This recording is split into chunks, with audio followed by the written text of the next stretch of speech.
Best and famous beauty products ఇప్పుడు Lu-Vih యాప్లో. డిస్క్రిప్షన్లో యాప్ డౌన్లోడ్ చేసుకోండి. నమస్తే అర్చన మేడం. నమస్తే ఉషా గారు. రిచ్ మైండ్ సెట్ ప్రతి ఒక్కరికి మనం ఎంత రిచ్ అయినా ఎంత సంపాదన ఫస్ట్ ఆలోచించేది మాత్రం మనకి ఇంకా ఏదో లేదు, మనకి ఇంకా కావాలి, వాళ్ళకుంది మనకు లేదు.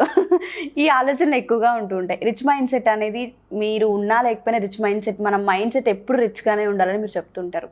బట్ అది పాసిబుల్ అవ్వట్లేదు. చాలామంది ప్రయత్నించేది ఏంటి అంటే, మేము అనుకుంటున్నాం, మేము మా బిహేవియర్లో కానీ మేము మాట్లాడే విధానంలో కానీ ట్రై చేస్తున్నాం, కానీ మాకు అది ఓవర్కమ్ అవ్వట్లేదు. మరి తీసుకునే ఈ 1 month మెడిటేషన్ క్లాస్లో మీరు ఏదైతే తీసుకుంటున్నారో అందులో మాకు ఇది వర్కౌట్ అవుతుందా? జాయిన్ అవుతే ఏ విధంగా ప్రాక్టీస్ చేయొచ్చు అంటారు మేడం? అండ్ రిచ్ మైండ్ సెట్ని ఒకవేళ ఇఫ్ ఇన్ కేస్ మా మైండ్ సెట్ ఆ విధంగా లేకపోతే ఏ విధంగా ఎఫెక్ట్ చూపిస్తుంది మాకు అని అంటున్నారు. ఒకసారి దాని గురించి మేడం. ఎస్ ఉషా గారు, చాలా వరకు మనం అలాగే అనుకుంటాం కదా. అసలు పూర్తిగా మన ఆలోచన ఎలా ఉన్నాయి అనేది చాలా ఇంపార్టెంట్. కొంతమంది రిచ్ అవుతున్నారు, కొంతమంది పూర్గానే ఉంటున్నారు. ఎందుకు అంటే మనం ఆ రిచ్ ఆలోచనలో ఉండట్లేదు. ఎంతసేపు రిచ్ కావాలి అనే ఆలోచన తప్ప ఆల్రెడీ నేను రిచ్గా ఉన్నాను అనే ఫీలింగ్ అయితే తీసుకోవట్లేదు. అందుకే మనము అక్కడే ఉండిపోతున్నాం. చాలా వరకు అందరు అలాగే అనుకుంటూ ఉంటారు కదా. అంటే డబ్బులు కావాలి కావాలి అనే విధంగా ఆలోచిస్తున్నారు, కానీ డబ్బులు నేను ఆల్రెడీ కలిగి ఉన్నాను, thank you for that universe అని చెప్పేసి ఎవరు అనుకోవట్లేదు. ఎందుకంటే కలిగి ఉన్నాను ఏదైతే స్థితిలో మనం ఉన్నప్పుడే దాన్నే మనం అట్రాక్ట్ చేస్తూ ఉంటాం. ఒక దిక్కు కావాలి అనుకుంటూ, అంటే కావాలి అనుకున్నప్పుడు బ్యాక్గ్రౌండ్లో మళ్ళీ డబ్బులు లేవు అనే విధంగానే ఉంటుంది. కాబట్టి మన ఆలోచన ఖచ్చితంగా చేంజ్ చేసుకోవాలి.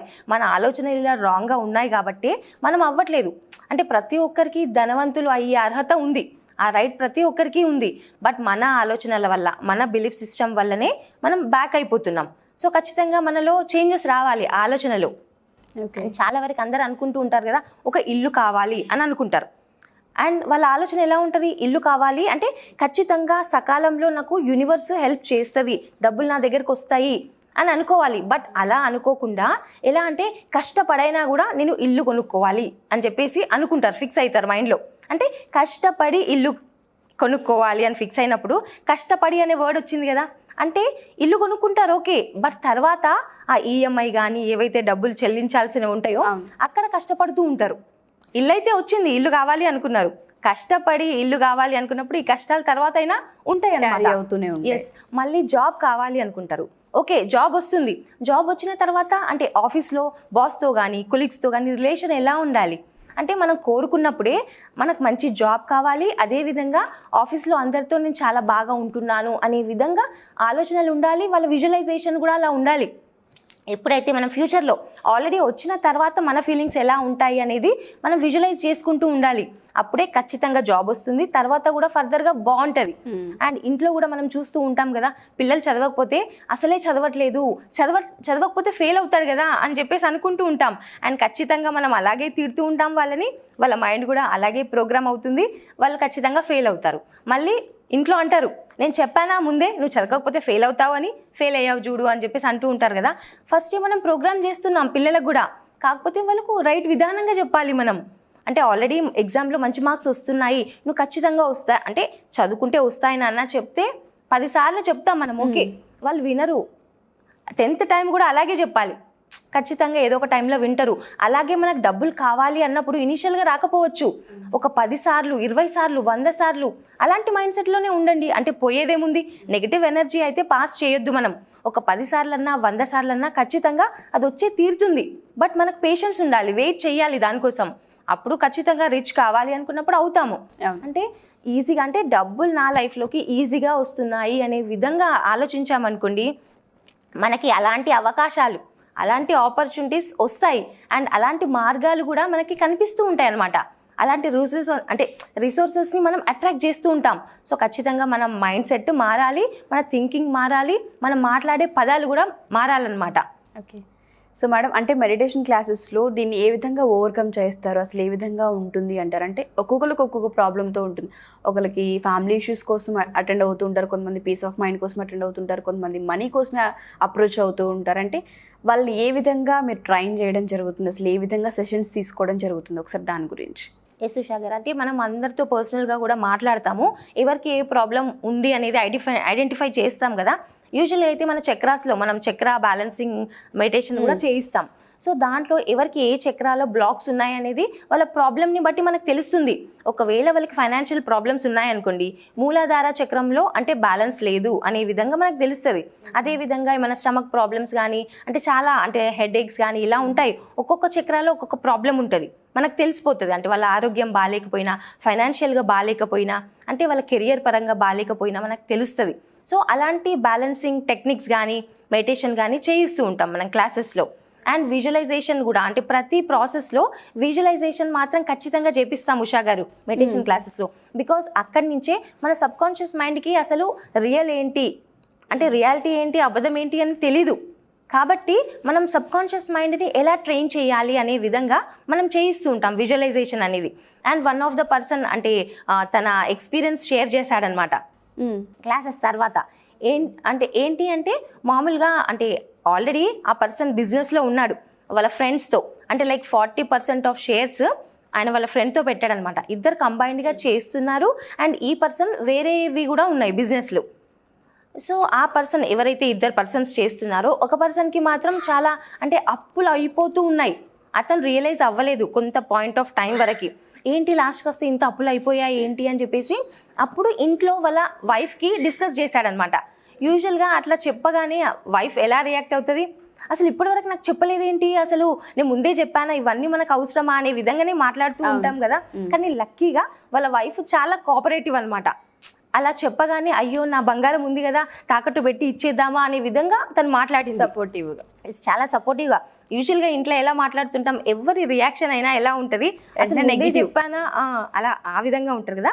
అంటే అతను చెప్తూ ఉన్నాడు, నేను లక్కీ మేడం, ఇలా నా వైఫ్ కూడా సపోర్టివ్గా ఉంది అని చెప్పేసి. అంటే చాలా వరకు ఇలా ఉన్నప్పుడు మన నెగిటివ్ ఆలోచనలు ఉంటూ ఉంటాయి కదా.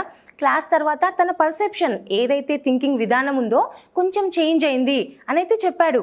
అంటే అది over a period of time ఇమీడియట్గా రిజల్ట్స్ అయితే మనకు రావు. పాజిటివ్ మైండ్ సెట్తోనే ఉన్నామనుకోండి మన రొటీన్ అలా తయారవుతుంది. అండ్ అదేవిధంగా చెప్పాడనమాట అతని ఎక్స్పీరియన్స్ ఏంటి అంటే, ఇలా ఉన్నప్పుడు మేడం మీరు చెప్పినట్టుగా ఎవరెవరికి అప్పులు ఉన్నాయో అందరి నేమ్స్ రాసి ఒక్కొక్కరి ఇంటికి వెళ్ళి నేను చెప్పాను ఇలా అప్పులు ఉన్నాయి అంటే కొంచెం టైం ఇవ్వండి నాకు అని చెప్పేసి నేను చెప్పినప్పుడు కొంతమంది పాజిటివ్గా రియాక్ట్ అయ్యారు, ఓకేలే అని చెప్పేసి. కొంతమంది ఏమో తిట్టిండ్రు, అంటే తిట్టేశారు ఏంటయ్యో బాబు అని చెప్పేసి. అండ్ కొంతమంది ఎవరైతే ఈ అతనితో బిజినెస్ చేస్తున్నాడు కదా పార్ట్నర్షిప్లో, అతన్ని మాత్రం పాజిటివ్గా రియాక్ట్ అవుతాడు అనే పర్సన్ మాత్రం చాలా నెగిటివ్గా రియాక్ట్ అయ్యాడు. అసలు నా కర్మ నేను ఎందుకు ఇచ్చానయ్యో బాబు నీకు అని అన్నాడు. మేడం చాలా ఫీల్ అయ్యాను నేను, అంటే 15 years నుంచి మేమిద్దరం కలిసి చేస్తున్నాము బిజినెస్ అనేది, కాకపోతే ఇంత రియాక్ట్ అవుతాడని నేను అనుకోలేదు, నేను చాలా ఫీల్ అయ్యాను, అసలు ఇంకోసారి నీకు ఇయ్యను అనే విధంగా మాట్లాడాడు. నేను బాధపడి వెళ్తున్న మూమెంట్లో యూజువల్గా డైలీ నేను మెడిటేషన్ చేస్తున్నాను, స్టిల్ నాకు ఇలా ఆపోజిట్గా ఎందుకు అయ్యింది అని నేను ఫీల్ అయిన టైంలోనే వాళ్ళ ఇంట్లో నుంచి వెళ్తున్నాను కదా, ఎవరైతే నా పార్ట్నర్ ఉన్నాడో వాళ్ళ వైఫ్ ఆల్మోస్ట్ 15 yearsగా మేము ఫ్యామిలీ రిలేషన్స్ అంటే ఫ్యామిలీ ఫ్రెండ్స్ లాగా ఉన్నాం. కాబట్టి తన వైఫ్ అక్కడ దేవుడి రూమ్ దగ్గర నిల్చొని నాకు అంటే ఒక ఏమంటారు సైగ చేసింది ఇటు రమ్మని. వాళ్ళ హస్బెండ్కి ఏంటి అంటే ఫోన్ వచ్చింది, ఓకే ఫోన్ వచ్చి మాట్లాడుతున్నాడు. అదే టైంలో తను అన్నయ్య ఇటు రండి అని చెప్పేసి పిలిచింది. సో నేను వెళ్ళాను, ఒక బాక్స్ ఇచ్చింది నాకు. దాంట్లో ఏంటి అంటే డబ్బులు ఉన్నాయి.